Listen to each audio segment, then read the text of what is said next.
내가 했던 최악의 실수, 내 SNS 계정에 올릴 내용을 회사 계정에 올린 적이 있는데 빗싹했지만 순간 심장이 덜컥하더라. 동료들이랑 모여서 대표님에 대한 불만을 이야기하고 있었는데 대표님이 그 옆에 있었어. 100장 출력하는데 컬러로 해버렸어요. 이거 누구 건가? 제 겁니다. 죄송합니다. 여러분들 어떤 실수가 있으셨어요? 신입사원에게 조언해주고 싶은 거 1번 메모 좀 해라.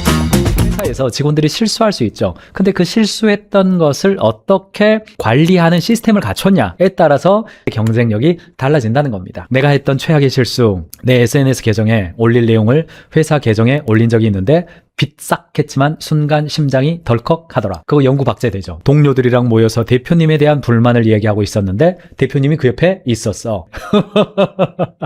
여러분들 어떤 실수가 있으셨어요?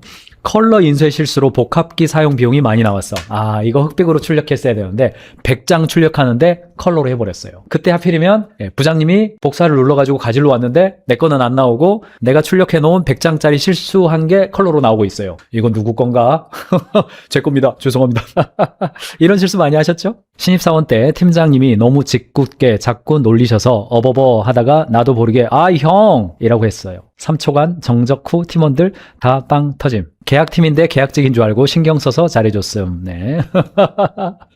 신입 동기들이랑 교육 첫날 우르르 회사 엘리베이터 탔는데 총괄 CEO님도 탔다. 정원 초과로 삐 소리 났는데 아무도 안 내렸다. 결국 대표님이 내렸다. 다들 대표님 얼굴 몰라서 그냥 닫힌 버튼 뜨드드드드드 눌렀죠. 네, 풀무원이었습니다. 신입이 실수해서 혼냈는데 그날 밤 프사가 곰이 달을 보는 퇴사를 생각하는 퇴사를 보는 듯한 얼굴 표정이 있는 거예요. 저도 지금도 생각나는 얼굴이 화끈거리는 실수가 하나 있습니다. 제가 인사팀장으로 근무하다가 노동조합과 협상하는 일을 최초로 시작했었습니다. 파업 전조까지 갔는데 그때 법무팀에서 저한테 노동조합 사무실로 내용 증명을 하나 보내야 될 것 같다. 저는요, 내용 증명이 뭔지 몰랐어요. 그래서 그게 무슨 의미인지도 모르고 그걸 했어요. 그런데 노조한테 보내고 나서 도장을 이미 찍힌 거, 우체국 소유인 찍힌 거를 가져왔더니 오타가 있더라고요. 그래서 제가 그걸요 그거를 볼펜으로 찍찍 긋고 오타를 제가 수정했어요.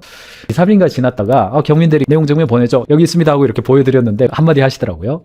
경민대리가 내용 증명은 안 보내봤었나 보지? 막 이렇게 지금도 창피합니다. 얼굴이 지금 화끈거리네요. 저도 실수가 많았습니다. 여러분들은 어떤 실수가 있으세요? 자, 팀장인데요. 2년차 대리가 전산 입력 계속 실수한대요. 책임만 회피하고 개선 의지가 없대요. 신입사원이 들어왔어요. 근데 그 친구가 훨씬 더 일을 잘해요. 그래서 결국 참지 못하고 앞으로 같은 말 2번 안 합니다.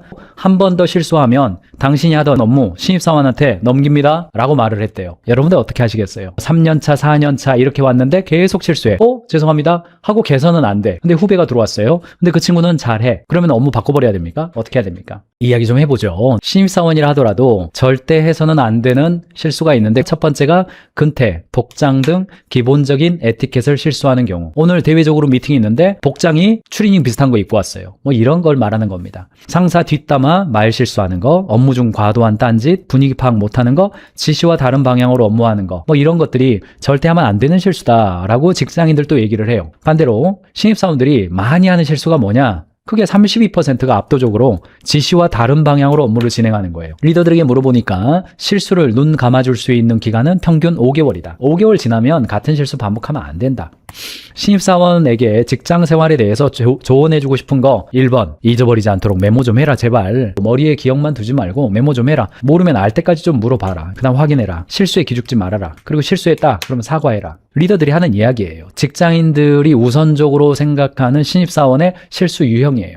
실수 발생하면 동료들이 고생하죠. 상급자가 검수하는 시간 늘어나죠. 납기 지연되죠. 다 안 됩니다. 브랜드 신뢰도에 문제도 있는 겁니다. 자, 가장 최근의 이야기이죠. 네, 아직 진행 중인 이야기입니다. 2026년 5월 18일 스타벅스 탱크데이 이벤트 논란이 있던 겁니다. 대통령 열 받았죠. 여당 대표 열 받고 그냥 사회 저명 인사들 모두가 열 받고 역대 최악의 마케팅으로 지금 남고 있죠. 아직도 진행 중이죠. 스타벅스 5.18 탱크데이 4월 13일에 커스텀팀 2명의 팀장 결재까지 있었대요. 책상에 탁! 이 문구도 임원이나 경영진에게 보고되지 않고 됐대요. 이게 AI를 했기 때문에 AI에서 초안이 나왔겠죠. 그런데 한국적 감수성에 대해서 지나치게 몰랐거나 소홀히 했거나 그냥 간과했거나 여러 가지가 있는 겁니다. 대표 바로 당일날 해임했죠. 그리고 관련 직원 5명을 직무 배제했습니다.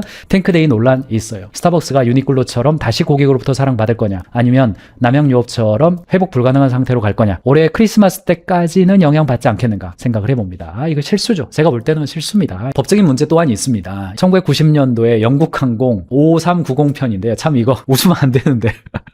이거 실제입니다. AI 아닙니다. 실제입니다. 기장이 이게 초속 600km예요. 아니 시속 600km입니다. 기장이요. 기관실에서 튕겨져 나와가지고 이거 AI 아닙니다. 이거 웃으면 안 되는데 어떡합니까? AI 아닙니다. 이거 사셨습니다. 살아났어요. 이거 안 죽었습니다. 이게 왜 이런 일이 생겼냐? 27시간 전에 조종석 창문을 교체했습니다. 정비 기준에 안 맞아가지고요. 창문을 고정하는 볼트의 개수가 84개인데 교체된 볼트가 규정보다 조금 작은 것으로 했어요. 눈으로 구별조차 힘든 그 오차가 고도 5,000m에서 유리창을 통째로 날려버렸어요. 작업을 수행했던 정비사는 존 휴이즈인데 혼자 야간 근무를 했고 빨리 끝내야 되는 압박 속에서 눈으로 대충 비슷한 사이즈의 볼트 84개를 그대로 사용했대요. 그만큼 정비사에 대한 믿음이 강했기 때문이고 그 결과 문제가 생긴 겁니다. 법적 책임을 져야 되는 상황까지도 가는 겁니다. 직원의 실수는 몰라서 하는 게 아니죠. 직원의 뇌를 바꾼다, 직원을 정신 차리게 한다 아닙니다. 일하는 판을 바꾸고 환경을 세팅해야 되는 거죠. 야, 또 너냐? 정신을 어디다 두고 다녀? 이러면 안 됩니다. 사고를 빨리 꺼내야 작게 막을 수가 있어요. 실수했을 때 이거 누구 잘못이야? 추궁이 아니라 사실 확인입니다. 앞으로 잘하겠습니다. 그거는 유효기간이 3일이에요. 사람의 의지력은 반드시 배신합니다. 그러니까 의지를 믿지 말고 실수가 물리적으로 불가능한 구조를 만드는 방향으로 가는 거예요. 지시한 이후에 디브리핑을 의무화하는 거예요. 제 이야기가 좀 길었는데 한 1분 이내로 한번 디브리핑 해줄래요? 이렇게 말해야 됩니다. 그래야 실수를 막아요. 그 다음에 업무 과부하로 정신 차려라. 아니죠. 머리 말고 보드에다 기록해라. 우선순위 A, B, C. 이번 주에 우선순위 5개만 먼저 좀 공유해 주세요. 우선순위 A, B, C를 공유하는 방식으로 가라는 겁니다. 보고 지연하는 문제도 마찬가지입니다. 문제 생기면 말해. 아니에요. 보고 타임을 강제하는 거예요. 정해진 시간이죠. 이번 주 금요일 오후 4시까지 주되 화요일 오후 2시에는 나랑 미팅 10분만 합시다. 화요일 오후 2시에 캘린더에 반영해 주세요. 이렇게 말해야죠. 보고 타임을 딱 정하는 겁니다. 보안사고도 마찬가지입니다. 이거 누가 메울 거야? 이렇게 하지 마시고 어떤 시스템에서 좀 문제가 있었을까요? 구조를 믿는 질문입니다. 그러니까 who를 묻는 것이 아니라 what이나 how를 물어야 된다. 이 관점으로 보는 겁니다. 시스템과 환경을 만드는 거다.